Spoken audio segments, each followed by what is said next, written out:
Disney has just pulled the plug on the highly anticipated Rey movie, originally set for December 2026. But what's really going on behind the scenes? Despite Daisy Ridley's promises of a new chapter for Rey, the film is now replaced by Ice Age 6. Yes, you heard that right. So why is Disney scrambling to remove the movie from the release calendar?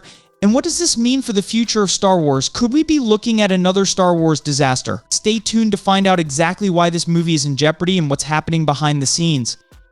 The Rey-centric Star Wars movie, initially scheduled for December 2026, has officially been removed from Disney's release calendar. Major outlets like Deadline, The Wrap, and Variety have confirmed it. Once a highly anticipated addition to the Star Wars saga, this move signals serious concerns behind the scenes. There's been a series of setbacks surrounding the film's production. To start, the screenwriter walked away from the project. Shortly after that, sources from Lucasfilm themselves revealed that the studio is struggling to navigate its cinematic future. This internal uncertainty contrasts sharply with Daisy Ridley's reassuring public statements, where she's repeatedly tried to calm fans with promises that everything's going smoothly despite the ongoing turmoil behind the scenes. It's no surprise then that Disney has officially pulled the movie from its 2026 December release slot. But don't worry, there's still clarity on other Star Wars projects. The Mandalorian, along with Grogu's Adventures, is still on track for a May 2026 release. However, speculation around whether Jon Favreau's highly anticipated movie could shift into the December slot has been firmly debunked. Disney has confirmed it will keep the May release date. Instead of Rey's movie, the December 2026 slot will now be occupied by Ice Age 6. Yes, it's true. It's a strange twist, especially for fans who were hoping for more Star Wars content during the holiday season. This delay doesn't seem to be a sudden decision. It's been in the works for a while. Disney and Lucasfilm have officially confirmed that the Rey movie is being pushed back. But what does this mean for the future? Some were speculating that the film might be moved to 2027, though there's no solid confirmation on that yet. One thing is clear, the Rey movies are still many years away, largely due to the lack of a clear plan or direction from Lucasfilm. An insider, Jeff Snyder, has hinted at potential details about the writer for the film, pointing to someone involved with the Shimino Bitonoi project. This adds another layer of mystery to the ongoing uncertainty surrounding the Rey movie. What's certain is that, for now, Lucasfilm doesn't have a clear roadmap in place. It remains to be seen whether this film will ever come to fruition as promised. The insider hints that Lawrence Kasdan might be involved with the Rey movie, though they stopped short of confirming it. This raises an interesting connection to a moment from Star Wars history. Back in November 2012, Lawrence Kasdan and Simon Kinberg were brought in to write and produce future Star Wars installments. At the time, Kinberg was tapped to work on the new trilogy, while Kasdan, who had already worked on the original Star Wars trilogy, was expected to be involved in various projects. Now, it looks like Lucasfilm may be reaching out to Kasdan once again, possibly for the Shimino Bitonoi project. Kasdan, of course, is a legendary figure in Star Wars history. He worked on iconic films like The Empire Strikes Back, Return of the Jedi, Solo, and The Force Awakens. His connection to Indiana Jones' Raiders of the Lost Ark adds to his massive influence on blockbuster filmmaking.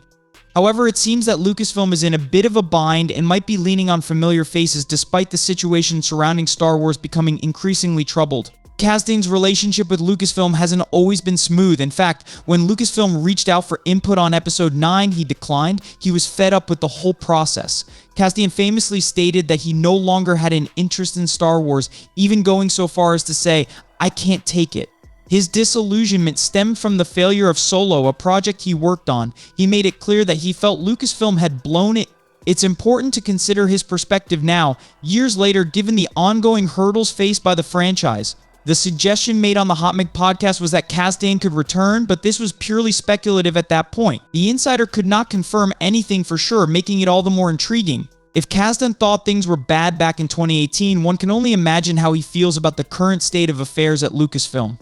There's also the possibility that Lucasfilm, under Kathleen Kennedy's leadership, could be attempting some sort of soft reset for the franchise.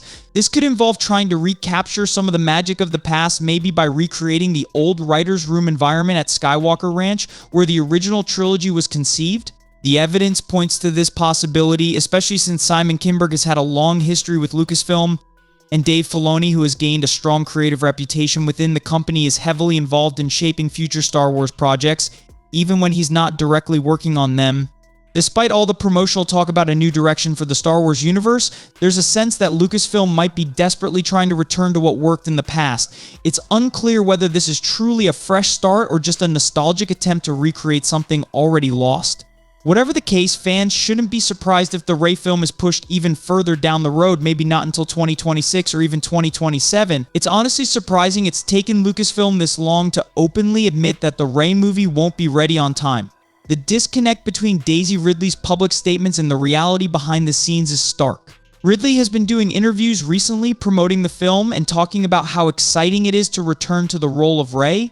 She's described the upcoming project as a new chapter for her character, expressing excitement and optimism. But on the flip side, Lucasfilm seems to be struggling with everything related to the movie, from production delays to an unclear direction.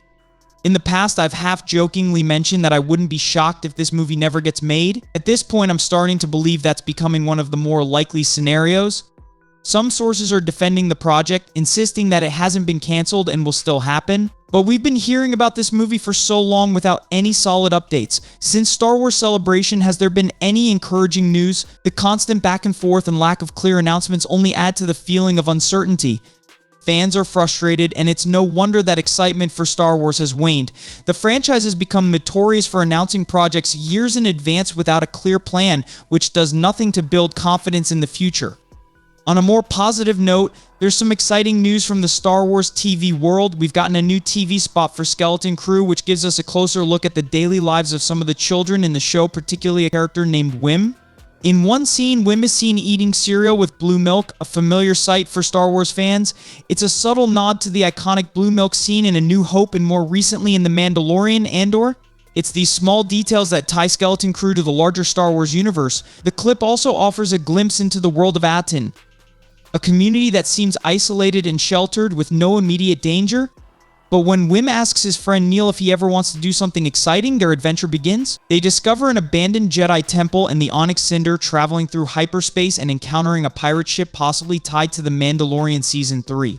The ship's markings suggest a connection to Vane, though there are notable differences in design. An interesting detail in the new footage is a relief sculpture in Neil's living room. The piece could depict a family member or perhaps a religious figure from Neil's species, adding a layer of depth to Skeleton Crew's world building. It's small details like this that enrich the Star Wars universe. In other Skeleton Crew news, Jude Law recently addressed concerns about the show and Star Wars fans' expectations. In a new profile for GQ, Law discussed how the high expectations surrounding the show have made him a little nervous about the fandom's reaction. It's understandable given the intense scrutiny Star Wars projects face, but it's also reassuring to see Law acknowledging these pressures and being open about them. Law compared his responsibility in Skeleton Crew to his past work as Dumbledore. He emphasized the importance of bringing depth and authenticity to the role of Jodin and Narwood. It makes me a little bit nervous, if I'm honest. He said, acknowledging the pressure of working in such a high-stakes, fan-driven world, but as with all Star Wars projects, time will tell whether Skeleton Crew can live up to the expectations set by the franchise's dedicated fanbase. Well, there you have it, folks. With the Rey movie in turmoil and Disney's Star Wars future hanging in the balance, the next few years could be make or break. Will Lucasfilm manage to course correct, or is another setback looming? What do you think? Will we ever see the Rey movie? Or is this just the beginning of a larger Star Wars crisis? Let me know your thoughts in the comments below, and be sure to hit that subscribe button for more updates. Thanks for tuning into Movie Saga. I'll see you in the next one.